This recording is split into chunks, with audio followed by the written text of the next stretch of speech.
Shwmae a chroeso I ddrill mynediad 1, uned 14. Shwmae and welcome to the entry level 1 unit 14 drill. Hopefully you've already looked at your vocabulary, and as per usual, please don't look at the course book as you are going through the drill, as it is more important that you concentrate on what you are saying and your pronunciation. Felly, bant â ni, away we go. I ddechrau, to start, I ddechrau, dyn ni'n mynd I ddysgu. We are going to learn the nasal mutation, a treiglad trwyno. So in Welsh, when we say I live in, dwi'n byw yn, this word yn or in causes a nasal mutation. And the good news is that only 6 letters can take on a nasal mutation. So let's have a look at them here. Felly, I ddechrau, to start, we have tregaron. Tregaron. So tregaron begins with a T, but it's going to be nasally mutated when we say I live in Tregaron. Dwi'n byw yn Tregaron. Dwi'n byw yn Tregaron. Dwi'n byw yn Tregaron. I live in Tregaron.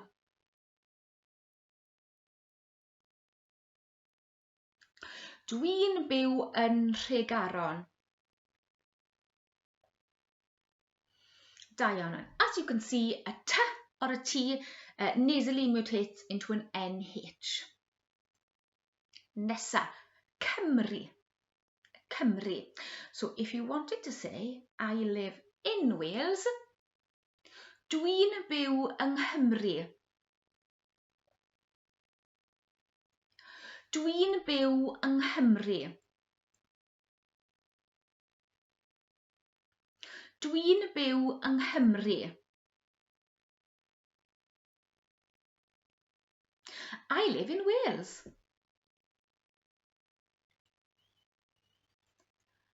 Dwi'n byw yng Nghymru.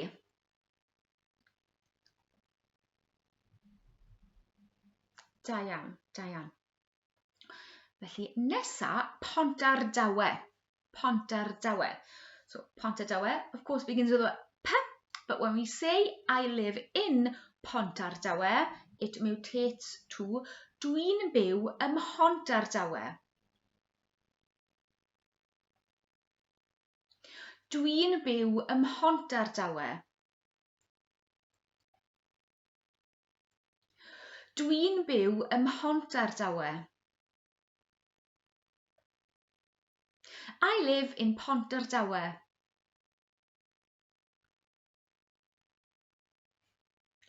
Dwi'n byw ym Mhontardawe.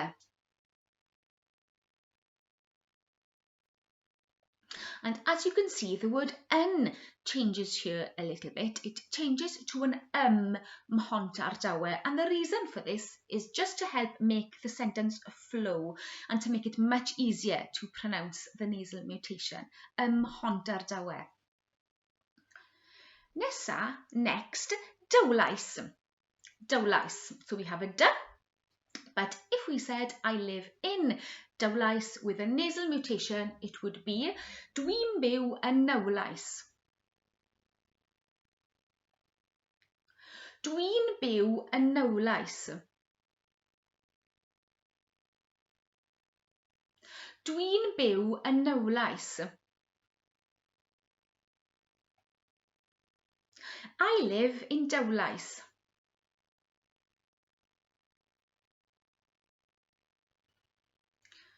Dwi'n byw yn Nowlais.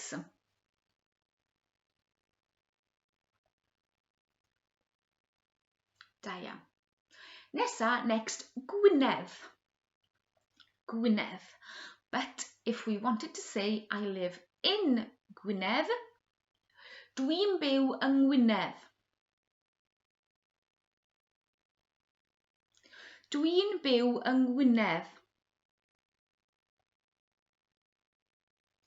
Dwi'n byw yng Ngwynedd. I live in Gwynedd.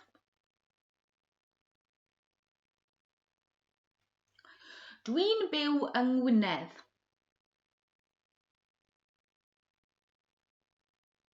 Gwych, da iawn. And also, as you can see, the N changes here again, as it does with a C.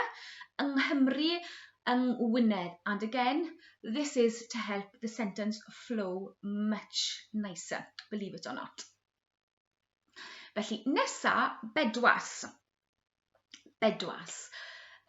Bedwas, of course, begins with a B, but if we wanted to say, I live in Bedwas, dwi'n byw ym Medwas. Dwi'n byw ym Medwas.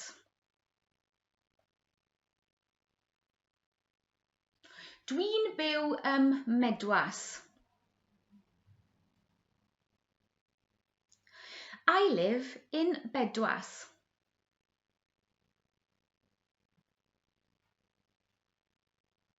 Dwi'n byw ym Medwas. Da iawn. And as you can see, once again, that N or in changes a little bit in this pattern as well. Medwas. Again, just to help the sentence flow and sound much softer. Nesa, next, dyn ni'n mynd i symud ymlaen. We are going to move on and say in the past tense, I was somewhere. I was in a place. I was. Felly, I was yn Gymraeg, in Welsh, is roni. Roni. Roni yn Llandeilo, ddo. Roni yn Llandeilo, ddo. Roni yn Llandeilo, ddo. I was in Llandeilo yesterday. Da iawn. Roni yn Llandeilo, ddo.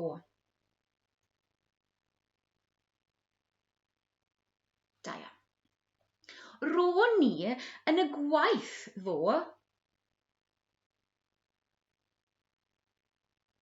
Roni yn y gwaith, ddo. Roni yn y gwaith, ddo.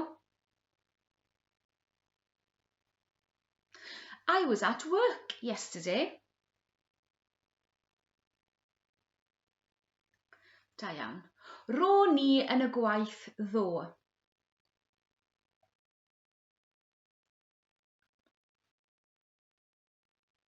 Roni yn y dosbarth, ddo.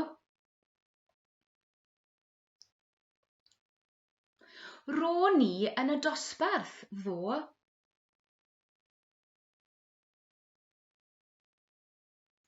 Roni yn y dosbarth, ddo. I was in class yesterday.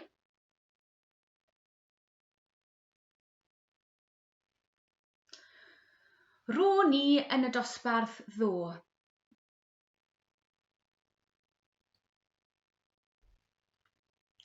Roni gartre, ddo. Roni gartre, ddo.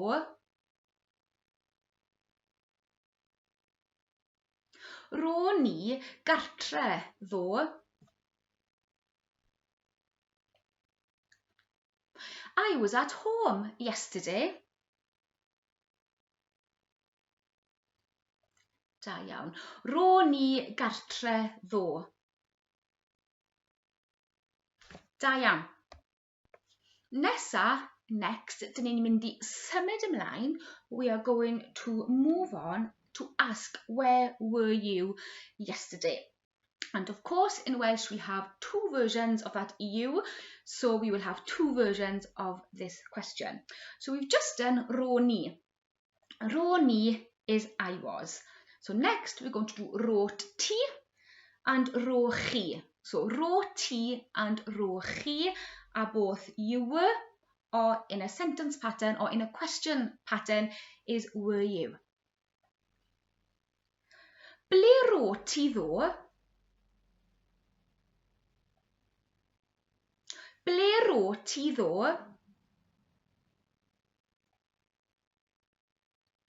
Ble ro ti ddo? Where were you yesterday?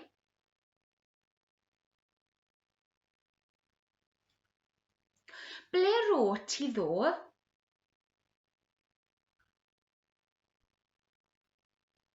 Da iawn. Ble ro ti neithiwr? Ble ro ti neithiwr? Ble ro ti neithiwr?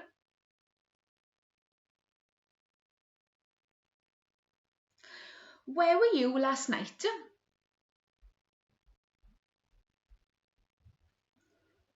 Ble ro ti neithiwr?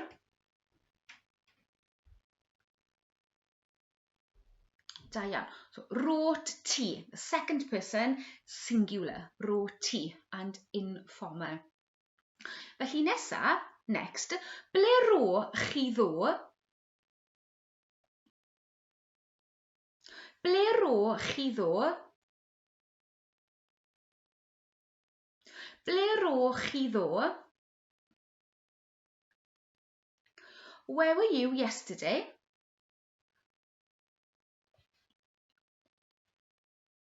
Ble ro chi ddo?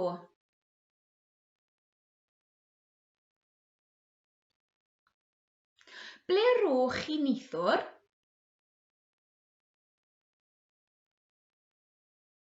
Ble ro chi neithiwr?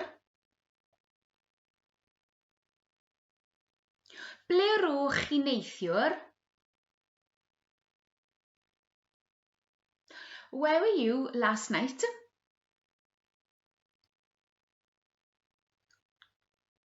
Ble ro chi neithiwr? Gwych. Da iawn. So you always know if it's got a ch sound, ro chi, it's going to be plural or formal, the plural or formal pattern, ro chi. And ro ti, of course, is the singular and informal pattern. Nesa, next, dyn ni'n mynd i symud ymlaen, we are going to move on to say I lived in a place when I was a baby. Ro ni'n byw. Ro ni'n byw means I lived. Ro ni'n byw yn Llanelli pan o'n i'n fabi.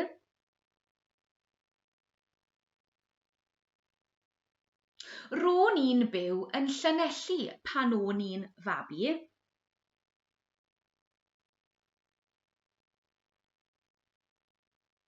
Ro ni'n byw yn Llanelli pan o'n i'n fabi.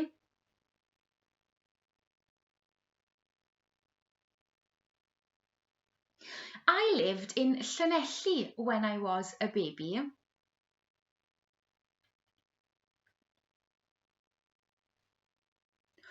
Ro ni'n byw yn Llanelli pan o'n i'n fabi.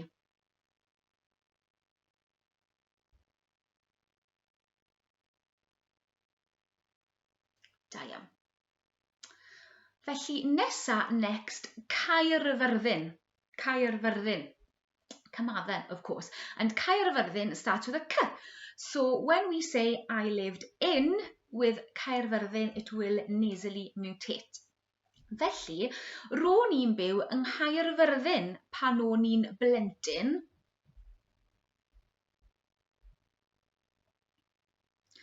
Ro ni'n byw yng Nghaerfyrddin pan o'n i'n blentyn.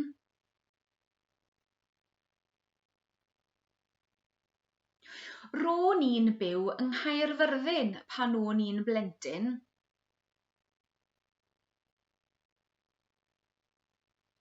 I lived in Carmarthen when I was a child.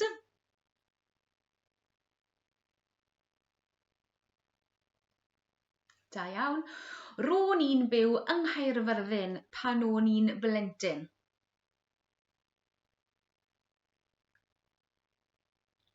Gwych.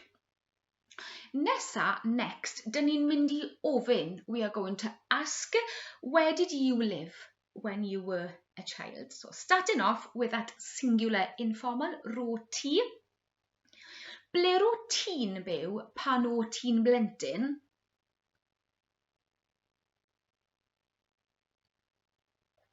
Ble ro ti'n byw pan o ti'n blentyn?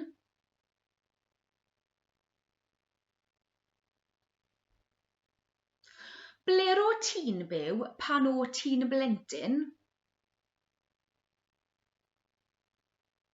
Where did you live when you were a child? Da iawn. Ble ro ti'n byw pan o ti'n blentyn?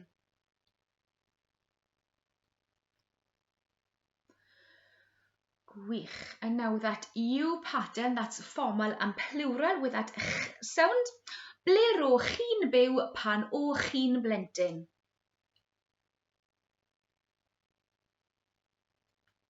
Ble ro chi'n byw pan o chi'n blentyn?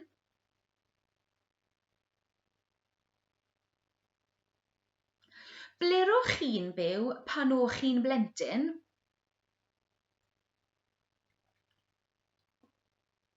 Where did you live when you were a child?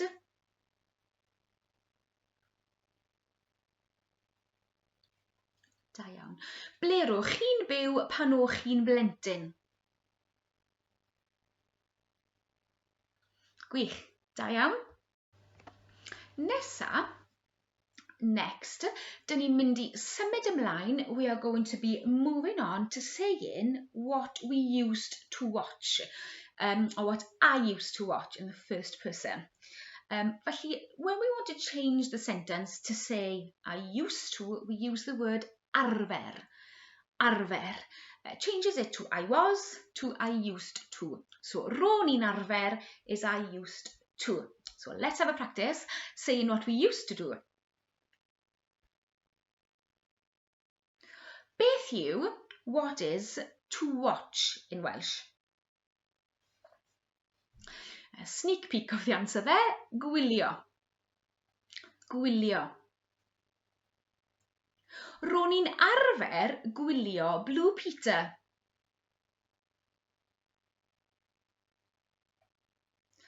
Ro'n i'n arfer gwylio Blue Peter.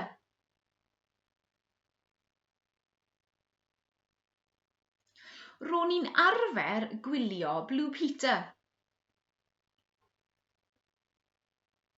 I used to watch Blue Peter.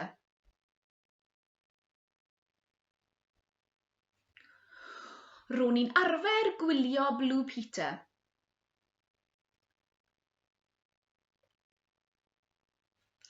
Beth yw what is to read in Welsh? Darllen. Darllen.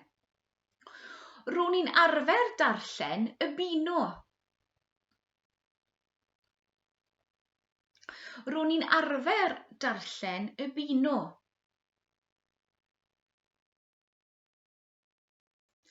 Ro'n i'n arfer darllen y Bino.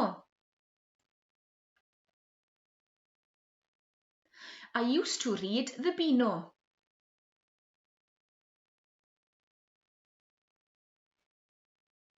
Ro'n i'n arfer darllen y Beano.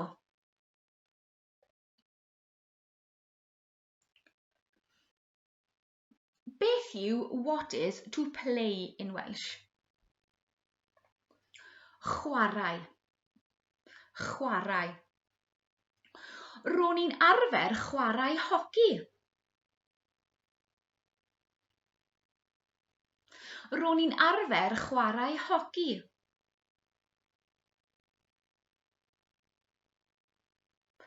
Ro'n i'n arfer chwarae hoci.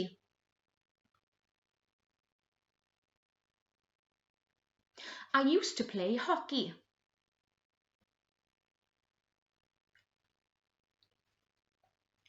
Ro'n i'n arfer chwarae hoci.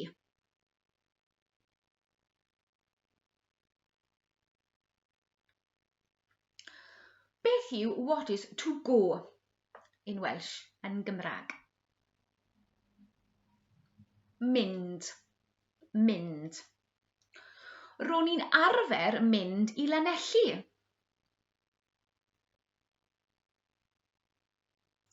Ro'n i'n arfer mynd I Lanelli.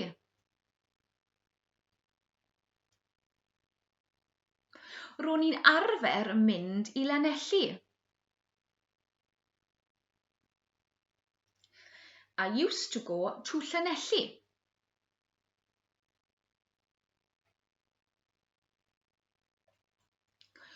Ro'n i'n arfer mynd I Lanelli.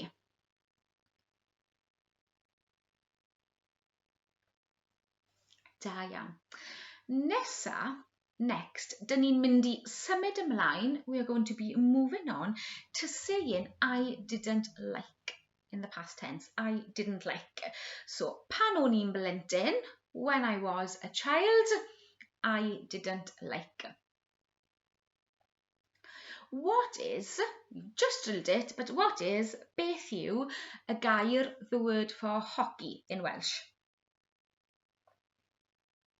Hockey. Hockey. Do'n I ddim yn licio hoci.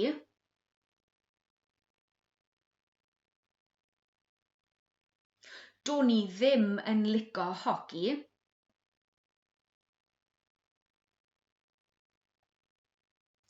Do'n I ddim yn licio hoci.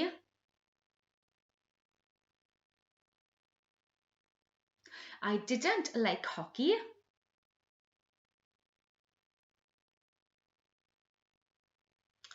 Do'n I ddim yn licio hoci.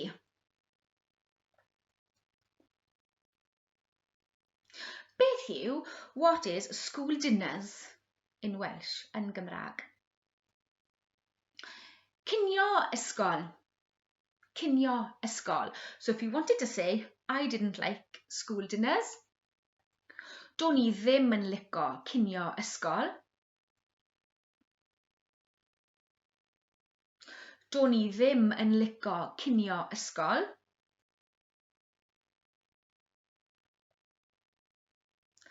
Do'n I ddim yn licio cinio ysgol. I didn't like school dinners.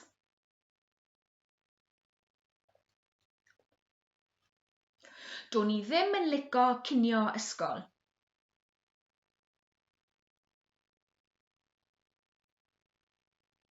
Gwych, da iawn. Beth yw what is to eat sprouts yn Gymraeg, in Welsh?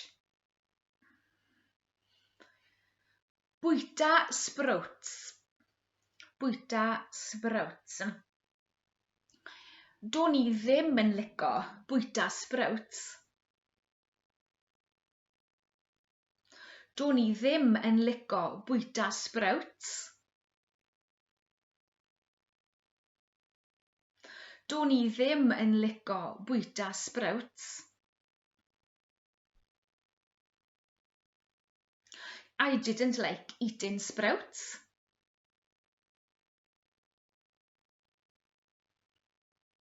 Do'n I ddim yn licio bwyta sprouts.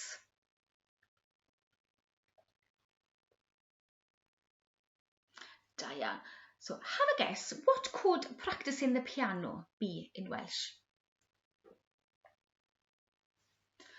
Ymarfer piano. Ymarfer piano. Do'n I ddim yn licio ymarfer piano. Do'n I ddim yn licio ymarfer piano. Do'n I ddim yn licio ymarfer piano.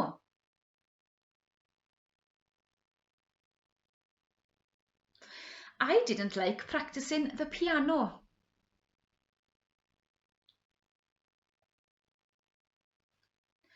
Do'n I ddim yn licio ymarfer piano.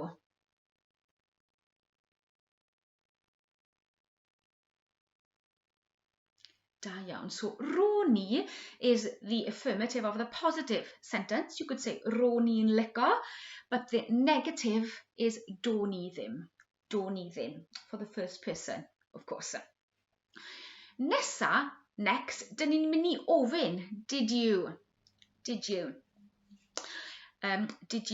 like something? But this time we're going to use hoffi. We've just used lico, and now we're moving on to hoffi, because of course in Welsh you will hear hoffi and lico. So you decide which one you prefer. Right. O ti'n hoffi cinio ysgol? O ti'n hoffi cinio ysgol?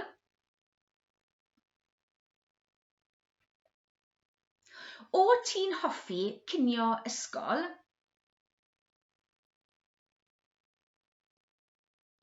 Did you like school dinners?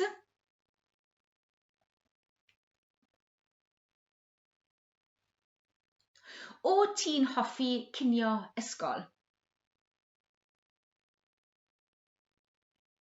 Diane. As you can see, we've got the OT, o ti'n hoffi. So that t sound, o ti'n hoffi, shows that you're asking somebody in a you that is singular or informal. Beth yw, what is homework in Welsh, yn Gymraeg?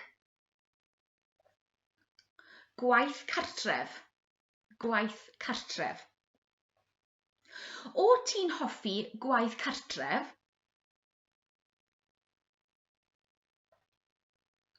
O ti'n hoffi gwaith cartref?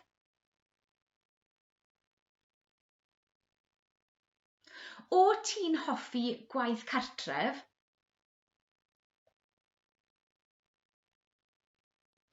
Did you like homework? Diane.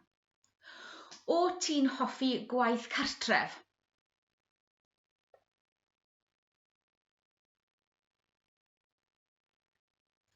Diane. Cofiwch, remember, mae gwaith cartre Cymraeg yn bwysig. Your Welsh language homework is important. Beth yw, what is PE in Welsh? Ymarfer corff. Ymarfer corff. O ti'n hoffi ymarfer corff?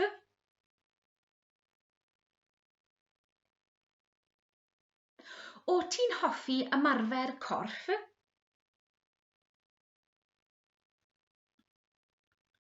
O ti'n hoffi ymarfer corff? Did you like PE?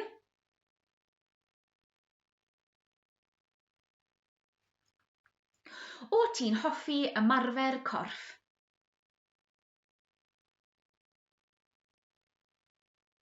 Beth yw, what is to sing in the choir, or singing in the choir, yn Gymraeg, in Welsh? Canu yn y côr. Canu yn y côr. O ti'n hoffi canu yn y côr? O ti'n hoffi canu yn y côr?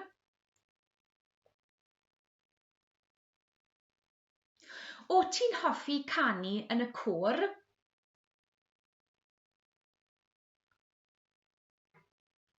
Did you like singing in the choir?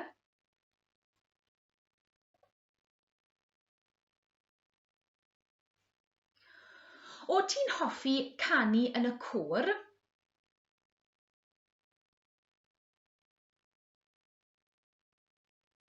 Diane. Felly, nesa, we're going to be introducing yet another new yes and no. So if somebody asks you, o ti'n hoffi in the past tense, and you wanted to answer yes, first person, your new yes is on. On.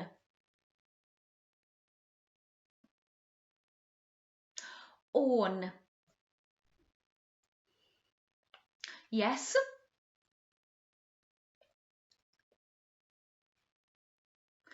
On. And the no is nac on. Nac on.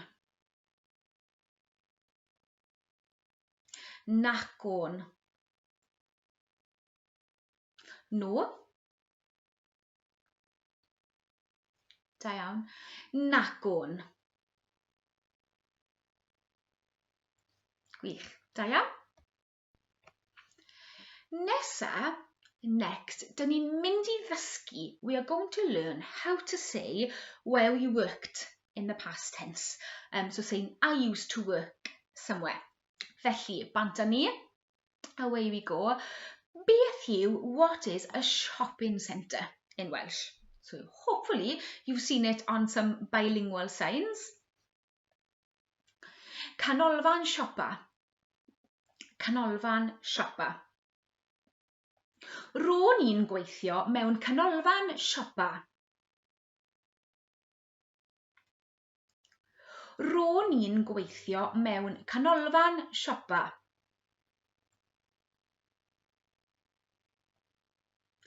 Ro'n i'n gweithio mewn canolfan siopa.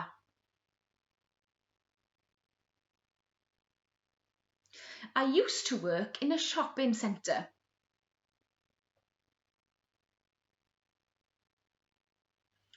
Ro'n i'n gweithio mewn canolfan siopa.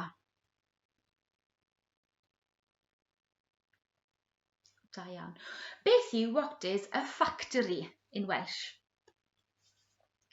Ffatri. Ffatri. Ro'n i'n gweithio mewn ffatri. Ro'n i'n gweithio mewn ffatri.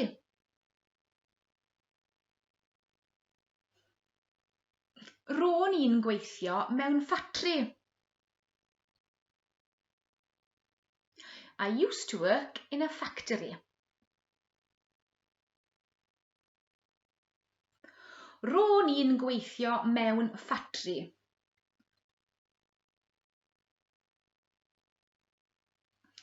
Beth yw, what is a museum in Welsh?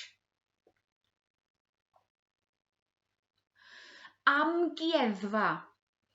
Amgueddfa. Once again, amgueddfa. Ro'n i'n gweithio mewn amgueddfa. Ro'n i'n gweithio mewn amgueddfa. Ro'n i'n gweithio mewn amgueddfa.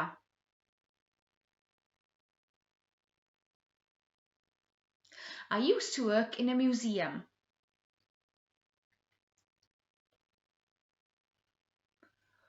Ro'n i'n gweithio mewn amgueddfa.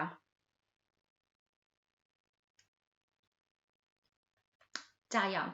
Beth yw, what is a restaurant in Welsh? Bwyty. Bwyty. Ro'n i'n gweithio mewn bwyty. Ro'n i'n gweithio mewn bwyty. Ro'n i'n gweithio mewn bwyty.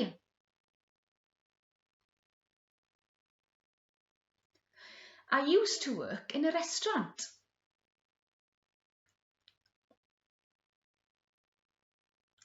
Ro'n i'n gweithio mewn bwyty.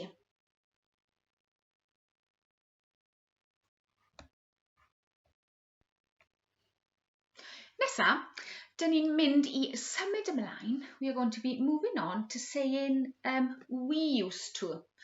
We used to. So we used to is ro'n i'n. Ro'n i'n. So really, the sound doesn't change much from the first person, ro'n i. Ro'n i. But of course, it differs a little bit when you write it down. So we'll practice these patterns now. Beth yw, what is a hospital in Welsh? Ysbyty. Ysbyty. Ro'n i'n gweithio yn ysbyty Singleton. Ro'n i'n gweithio yn ysbyty Singleton.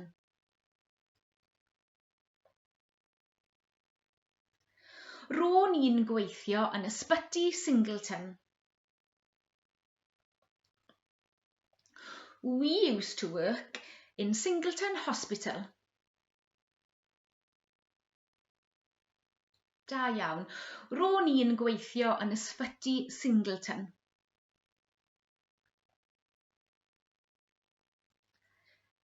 Da iawn, da iawn. Beth yw, what is the county council yn Gymraeg? So again, hopefully you might have seen this on some bilingual signs. Cyngor, well, cyngor is the council, cyngor, and cyngor sir is county council. Felly, cyngor is council. Ro'n i'n gweithio yn y cyngor sir. Ro'n i'n gweithio yn y cyngor sir. Ro'n i'n gweithio yn y cyngor sir.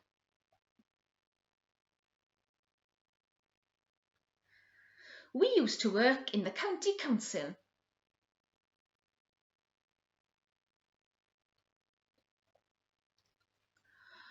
Ro'n i'n gweithio yn y cyngor sir.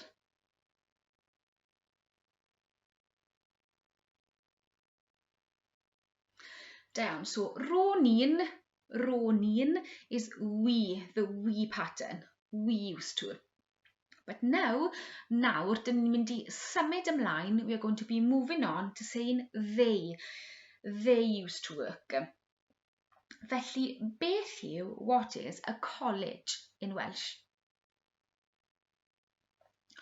Coleg. Coleg. Ro'n nhw'n gweithio yn y coleg. Ro'n nhw'n gweithio yn y coleg.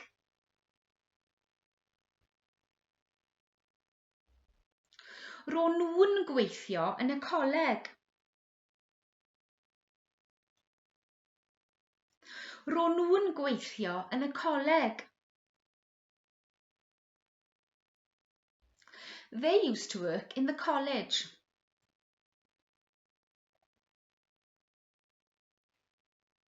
Ro'n nhw'n gweithio yn y coleg. Da iawn, so ro'n nhw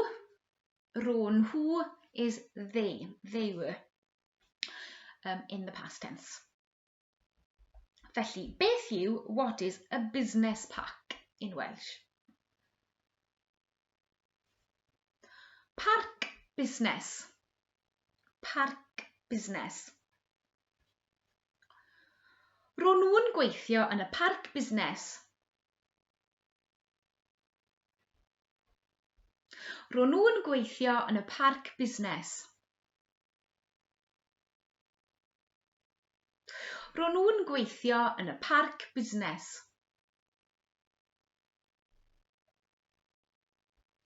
They used to work in the business park.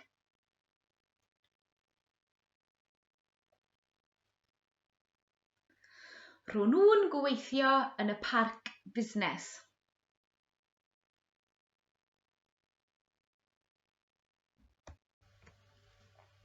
Nesa, next, dyn ni'n mynd i ofyn. We are going to be asking, where were you working? Where were you working before? So the word for before in Welsh is o'r blaen. O'r blaen. So we'll practice the two patterns. The ch pattern to begin with. Ble ro'ch chi'n gweithio o'r blaen?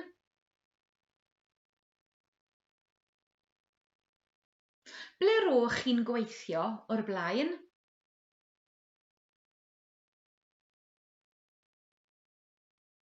Ble ro'ch chi'n gweithio o'r blaen?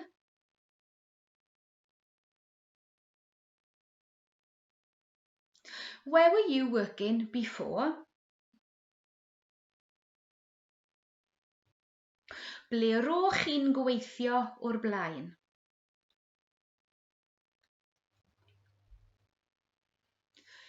Da iawn. Felly, ble ro'ch chi'n? Where were you working? But that you, that is plural and formal. But now we're going to be moving on and asking, where were they working? Ble ro'n nhw'n gweithio o'r blaen? Ble ro'n nhw'n gweithio o'r blaen? Ble ro'n nhw'n gweithio o'r blaen? Where were they working before?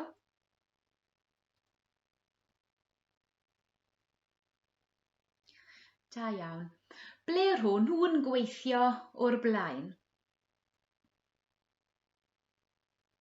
Da iawn. Now, dyn ni'n mynd i ymarfer. We are going to practice asking questions and answering questions using this pattern in the past tense. So we'll drill these questions and then we'll drill the answers. But of course, your tutor will go through these with you in detail in your lesson. Felly, banta ni drill 7. Felly, to begin with, dawnsio tap. Dawnsio tap is to tap dance yn Gymraeg. Tap dancer. O ti'n arfer dawnsio tap?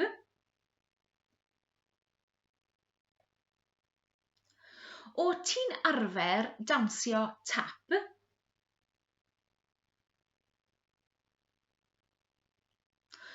O ti'n arfer dawnsio tap?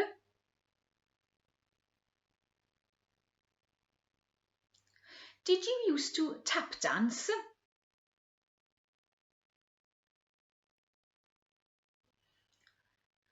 O ti'n arfer dawnsio tap?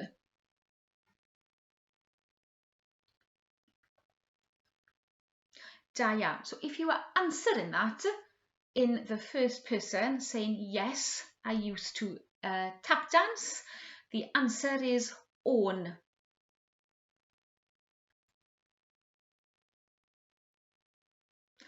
On.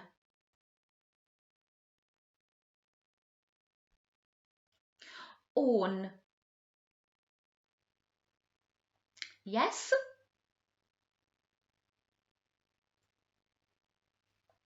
Da iawn.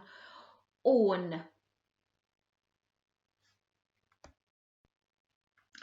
Beth yw, what is to know the answer in Welsh? Gwybod yr ateb. Gwybod yr ateb.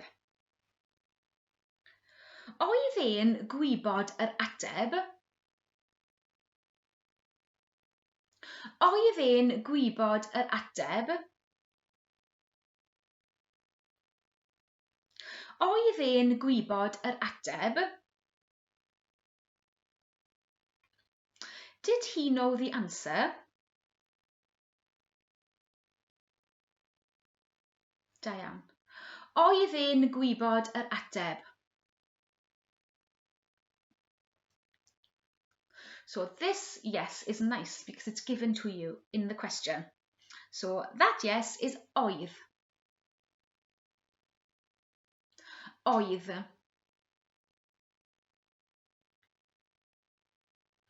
Oedd. Yes. Da iawn, oedd.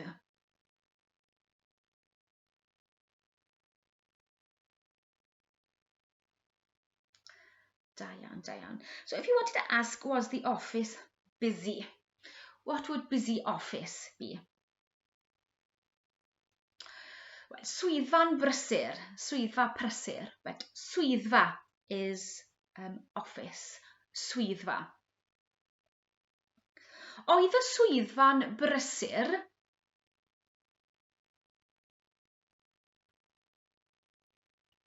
Oedd y swyddfa'n brysur?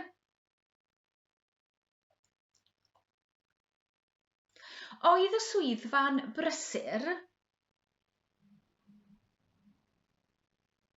Was the office busy? Da iawn. Oedd y swyddfa'n brysur? So once again, if a question starts with oedd, it's a very nice pattern as your answer is given to you, or the yes that you need is given to you in that question. So again, the yes is oedd. Oedd. Oedd. Yes.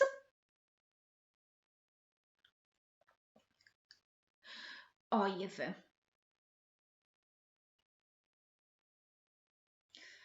Da iawn. Beth yw, what is mathematics in Welsh? Mathematics. Not much difference. Mathemateg. Mathemateg. O ti'n hoffi mathemateg? O ti'n hoffi mathemateg?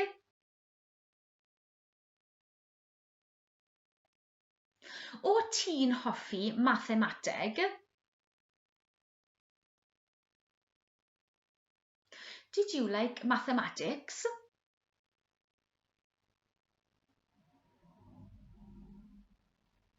Da iawn. O ti'n hoffi mathemateg?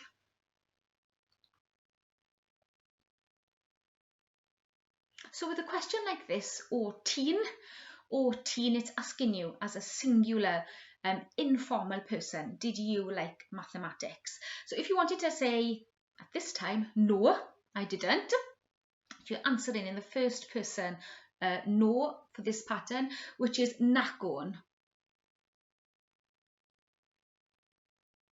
Nacon.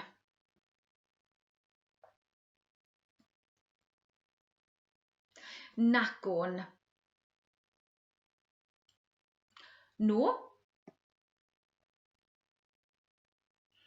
Da iawn, nacon.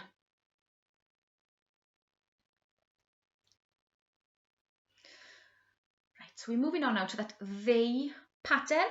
We want to ask, were they working Saturday? O'n nhw'n gweithio dydd Sadwrn?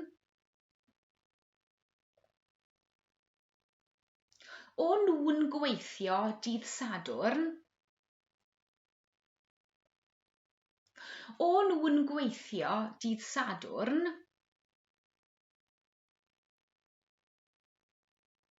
Were they working Saturday?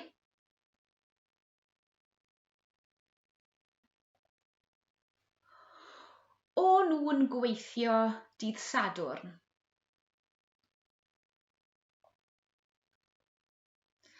And this time, if you wanted to say yes, they were working on Saturday, it's on. On. On.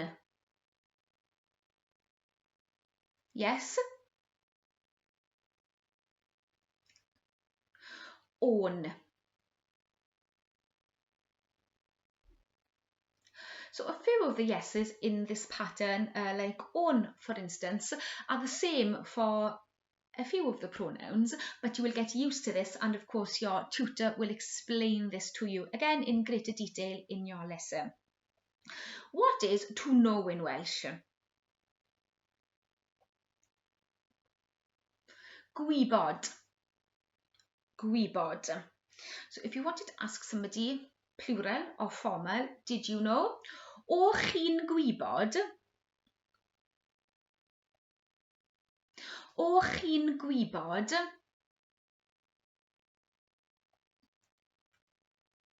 O chi'n gwybod?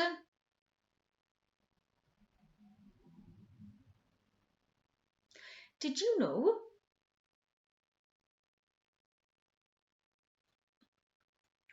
O chi'n gwybod?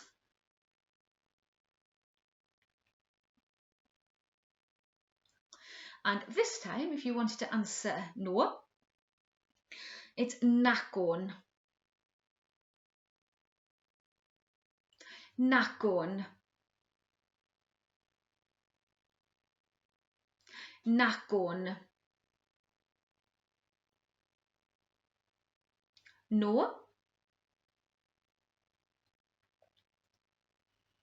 Da iawn. Nacon.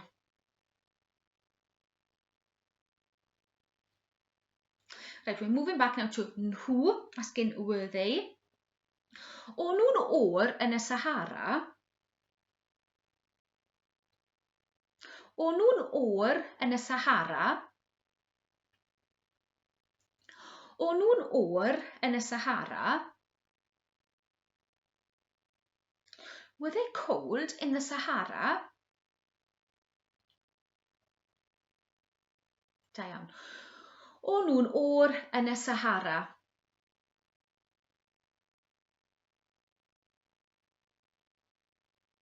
Da iawn. And if you wanted to say no to that question with an who, it's nacon. Nacon.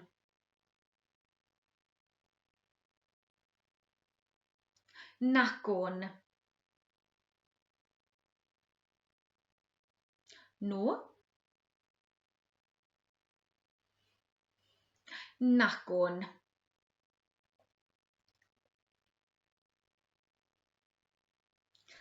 Da iawn.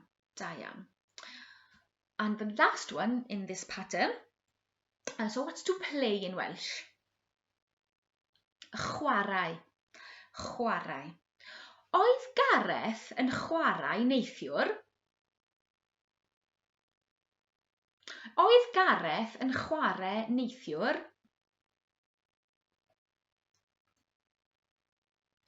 Oedd Gareth yn chwarae neithiwr?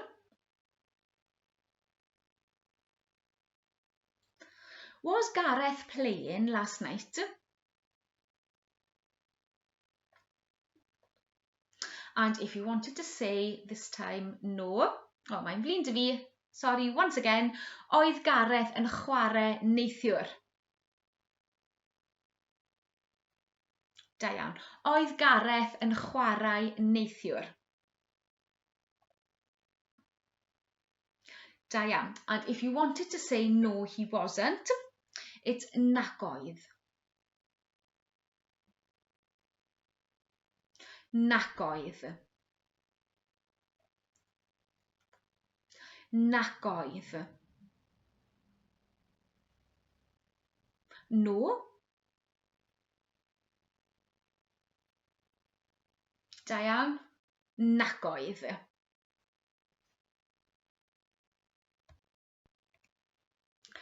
Da iawn. And a few more sentences to go. So the 8th drill yn uned 14 in unit 14.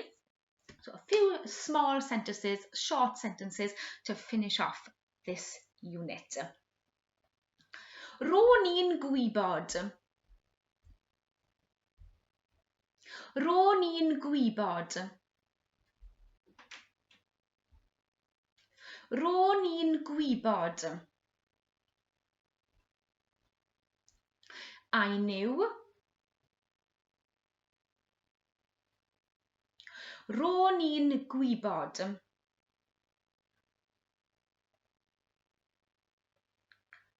Da iawn. Ro'n i'n meddwl. Ro'n i'n meddwl.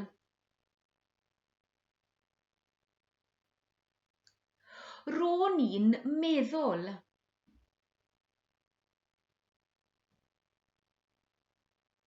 I thought so.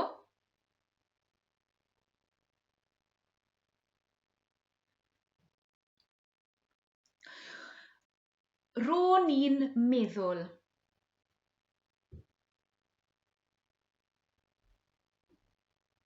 Da iawn. Ro'n i'n gobeithio.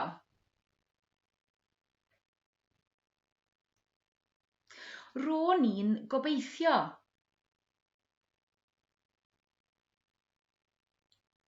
Ro'n i'n gobeithio.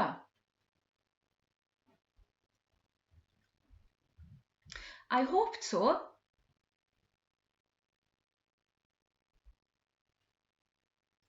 Ro'n i'n gobeithio.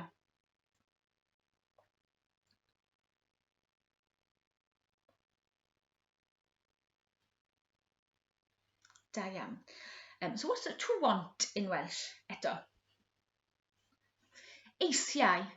Eisiau. But in South Wales, we tend to pronounce it as eisiau. Eisiau. So that's how we'll do it in this sentence. Ro ni eisiau. Ro ni eisiau. Ro ni eisiau. Ro ni eisiau. But this time, this ro ni'n means we. And as we've explained, it doesn't change much in the sentence as you say it out loud. There's a little difference when you spell it. But ro ni can also mean I was in the past tense, but also ro ni can mean we as well. So ro ni eisiau in this drill is we wanted.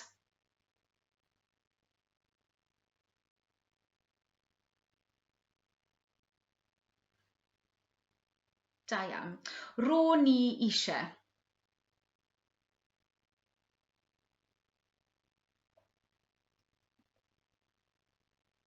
Gwych. Da iawn, llongyfrichiadau. Well done. Congratulations am orffen for finishing uned 14, unit 14. Llawer o batrymau, a lot of patterns, but your tutor will go through everything in detail again in your lesson. Felly, hwyl fawr.